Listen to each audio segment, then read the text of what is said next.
Chapter 9. When Violet opened the enormous door of the reptile room, the reptiles were still in their cages, the books were still on their shelves, and the morning sun was still streaming through the glass walls, but the place simply wasn't the same. Even though Dr. Lucafont had removed Uncle Monty's body, the reptile room was not as inviting as it used to be, and probably never would be. What happens in a certain place can stain your feelings for that location, just as ink can stain a white sheet. You can wash it, and still never forget what has transpired, a word which here means happened, and made everybody sad.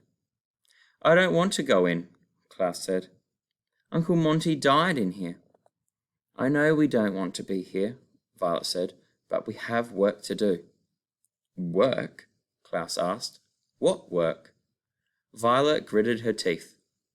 "We have work to do," she said, "that Mr. Poe should be doing, but, as usual, he is well-intentioned, but of no real help."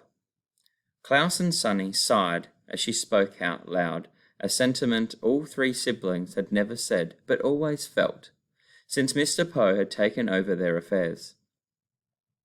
"Mr. Poe doesn't believe that Stefano and Count Olaf are the same person, and he believes that Uncle Monty's death was an accident. We have to prove him wrong on both counts." "But Stefano doesn't have the tattoo," Klaus pointed out, "and Dr. Lucafont found the venom of the Mamba du Mal in Vonti's veins." I know, Violet said impatiently. "The three of us know the truth, but in order to convince the adults, we have to find evidence and proof of Stefano's plan." "If only we'd found evidence and proof earlier," Klaus said glumly, "then maybe we could have saved Uncle Monty's life." "We'll never know about that," Violet said quietly. She looked around at the reptile room, which Monty had worked on his whole life. "But if we put Stefano behind bars for his murder, we'll at least be able to prevent him from harming anyone else." "Including us," Klaus pointed out. "Including us," Violet agreed.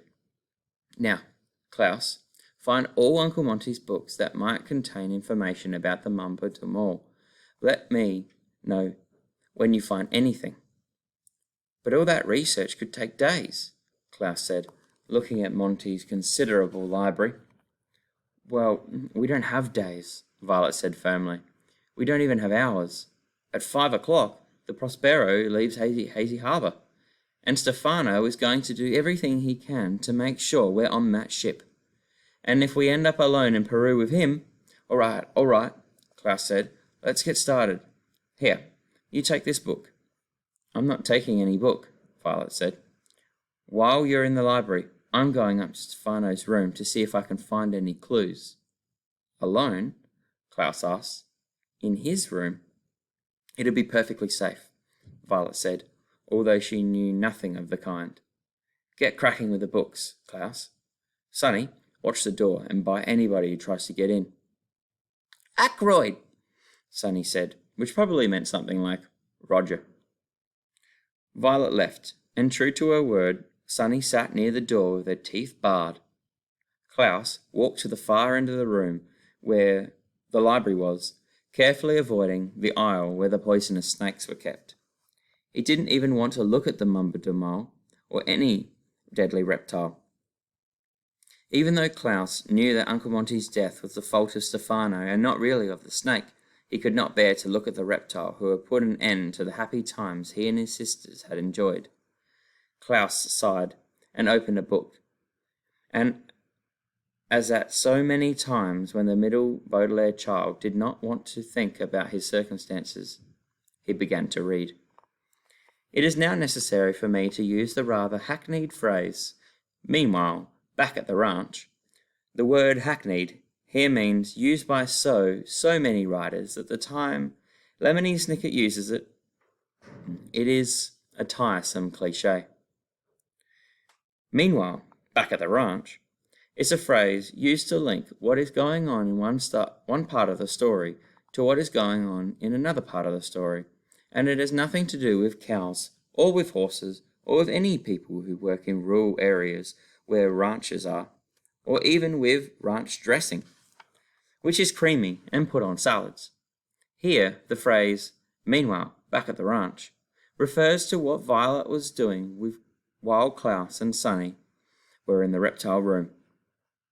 For as Klaus began his research in Uncle Monty's library, and Sonny guarded the door with their sharp teeth, Violet was up to something I am sure will be of interest to you. Meanwhile, back at the ranch, Violet went to listen at the kitchen door, trying to catch what the adults were saying. As I'm sure you know, the key to good eavesdropping is not getting caught, and Violet moved as quietly as she could, trying not to step on any creaky parts of the floor. When she reached the door of the kitchen, she took her hair ribbon out of her pocket and dropped it on the floor, so if anyone opened the door, she could claim that she was kneeling down to pick it up, rather than to eavesdrop. This was a trick she had learned when she was very small, when she would listen at her parents' bedroom door to hear what they might be planning for her birthday. And like all good tricks, it worked.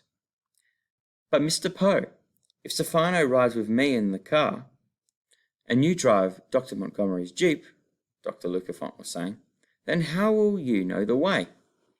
"I see your point," Mr. Poe said, "but I don't think Sonny will be willing to sit on Dr. Montgomery's lap. If he's dead, we'll have to work out another way." "I've got it," Stefano said. "I will drive the children in Dr. Lucafont's car, and Dr. Lucafont will go with you and Dr. Montgomery in Dr. Montgomery's Jeep." "I'm afraid that won't work," Dr. Lucafont said gravely. "The city laws won't allow anybody else to drive my car." "And we haven't even discussed the issue of the children's luggage," Mr. Poe said. Violet stood up, having heard enough to know she had quite enough time to go up to Stefano's room. Quietly, Violet walked up the staircase and down the hallway towards Stefano's door, where he had sat holding the knife that fearsome night. When she reached his door, Violet stopped. It was amazing, she thought, how everything having to do with Count Olaf was frightening. He was such a terrible person that merely the sight of his bedroom door got her heart pumping. Violet found herself half hoping that Stefano would bound up the stairs and stop her, just so she wouldn't have to open up this door and go into the room where he slept. But then Violet thought of her own safety and the safety of her two siblings. If one's safety is threatened, one often finds courage one didn't know one had, and the eldest Baudelaire found she could be brave enough to open the door. Her shoulder still aching from the car collision, Violet turned the brass handle of the door and walked inside. The room, as Violet suspected, was a dirty mess. The bed was unmade and had cracker crumbs and bits of hair all over it. Discarded newspapers and mail-order catalogues lay on the floor in untidy piles. On top of the dresser was a small assortment of half-empty wine bottles. The closet door was open, revealing a bunch of rusty wire coat hangers that shivered in the drafty room. The curtains over the windows were all bunched up and encrusted with something flaky, and as Violet drew closer, she realized with faint horror that Stefano had blown his nose on them. But although it was disgusting, hardened phlegm was not the sort of evidence Violet was hoping for. The eldest Baudelaire orphan stood in the centre of the room and surveyed the sticky disorder of the bedroom. Everything was horrendous. Nothing was helpful. Violet rubbed her sore shoulder and remembered when she and her siblings were living with Count Olaf and found themselves locked in his tower room. Although it's frightening to be trapped in his inner sanctum, a phrase which here means filthy room in which evil plans are devised, it turns out to be quite useful, because they were able to read up on nuptial law and work their way out of their predicament. But here in Stefano's inner sanctum at Uncle Monty's house, all Violet could find were signs of uncleanliness. Somewhere Stefano must have left a trail of evidence that Violet could find and use to convince Mr. Poe. But where was it? Disheartened and afraid she had spent too much time in Stefano's bedroom, Violet went quietly back downstairs. No, no, no, Mr. Poe was saying, when she stopped to listen at the kitchen door again. Dr. Montgomery can't drive. He's dead. There must be a way to do this. I've told you over and over, Stefano said, and Violet could tell that he was growing angry. The easiest way is for me to take the 3 children into town, while you follow with Dr. Lucafont and the corpse. What could be simpler? Perhaps you're right, Mr. Poe said with a sigh, and Violet hurried into the reptile room. Klaus, Klaus, she cried.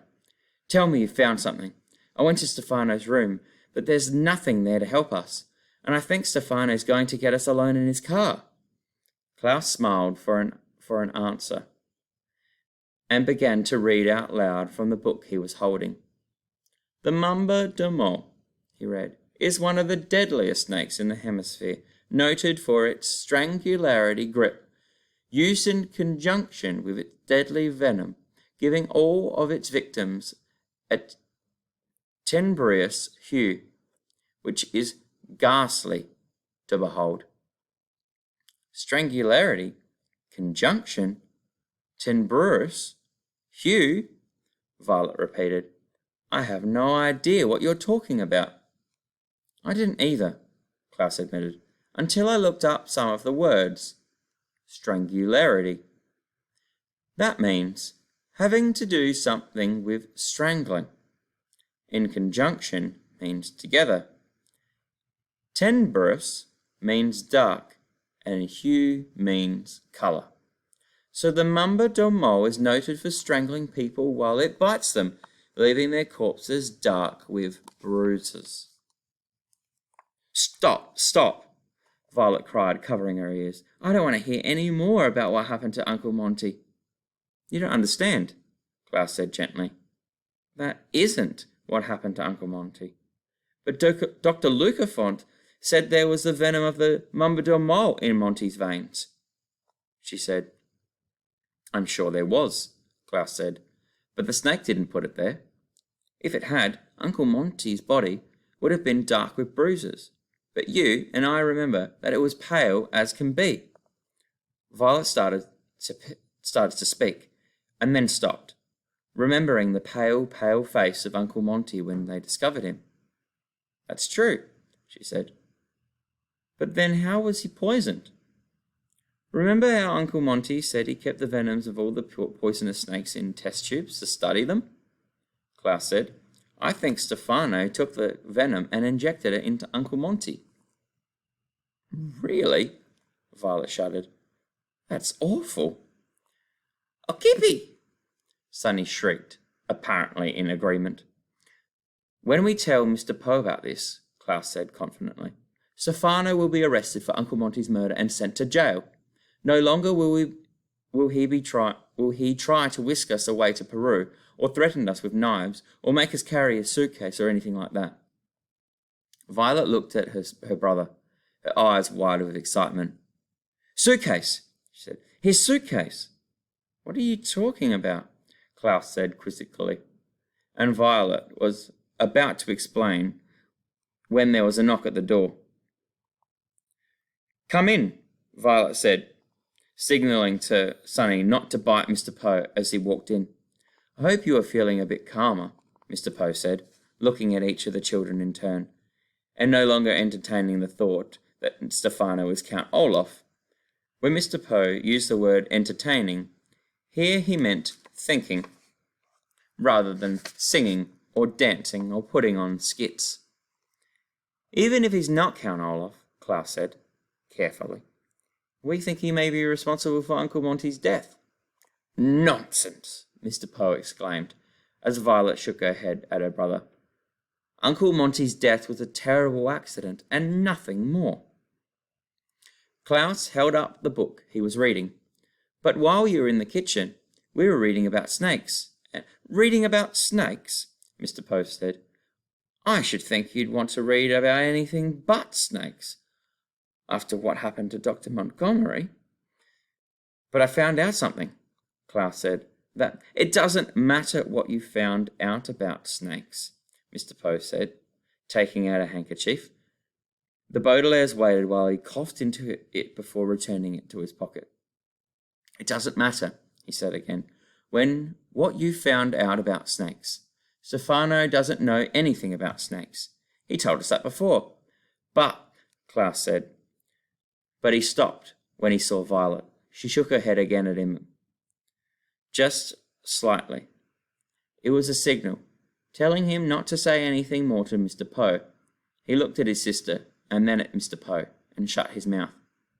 Mr. Poe coughed slightly into his handkerchief and looked at his wristwatch. Now that we have settled that matter, there is the issue of riding in the car. I know that the three of you were eager to see the inside of a doctor's automobile, but we've discussed it over and over, and there's simply no way it can work. You three are going to ride with Stefano into town, while I ride with Dr. Lucafont and your Uncle Monty. Stefano and Dr. Lucafont are unloading all the bags now, and we will leave in a few minutes. If you will excuse me, I have to call the Herpetological Society and tell them the bad news. Mr. Poe coughed once more into his handkerchief and left the room. Why didn't you want me to tell Mr. Poe that what I read? Klaus asked Violet, when he was sure Mr. Poe was out of earshot, a word which here means close enough to hear him. Violet didn't answer. She was looking through the glass wall of the reptile room, watching Dr. Lucafont and Stefano walk past the snake-shaped hedges to Uncle Monty's jeep. Stefano opened the jeep door, and Dr. Lucafont began to carry suitcases out of the back seat in his strangely stiff hands. Violet, why didn't you want me to tell Mr. Poe what I read? When the adults come to fetch us, Violet said, ignoring Klaus's question, keep them in the reptile room until I get back. But how will I do that? Klaus asked. Create a distraction, Violet answers impatiently, still looking out the window at the little pile of suitcases Dr. Lucafont was making. What distraction? Klaus asked anxiously. How? For goodness sake, Klaus, his older sister replied. You have read hundreds of books. Surely you must have read of something about creating a distraction. Klaus thought for a second. In order to win the Trojan War, he said, the ancient Greeks hid soldiers inside an enormous wooden horse. That was sort of a distraction, but I don't have time to build a wooden horse. Then you have to think of something else, Violet said, and began to walk towards the door, still gazing out the window. Klaus and Sonny looked first at their sister, and then out the window of the reptile room in the direction she was looking. It is remarkable that different people will have different thoughts when they look at the same thing. For when the two younger Baudelaires looked at the pile of suitcases, all they thought was that, unless they did something quickly, they would end up alone in Uncle Monty's jeep with Stefano. But from the way Violet was staring as she walked out the reptile room, she was obviously thinking something else. Klaus and Sonny could not imagine what it was, but somehow their sister had reached a different conclusion as she looked at her own brown suitcase, or perhaps the beige one that held Klaus's things, or the tiny grey one that's Sonny's, or maybe the large black one with the silver, shiny padlock that belonged to Stefano.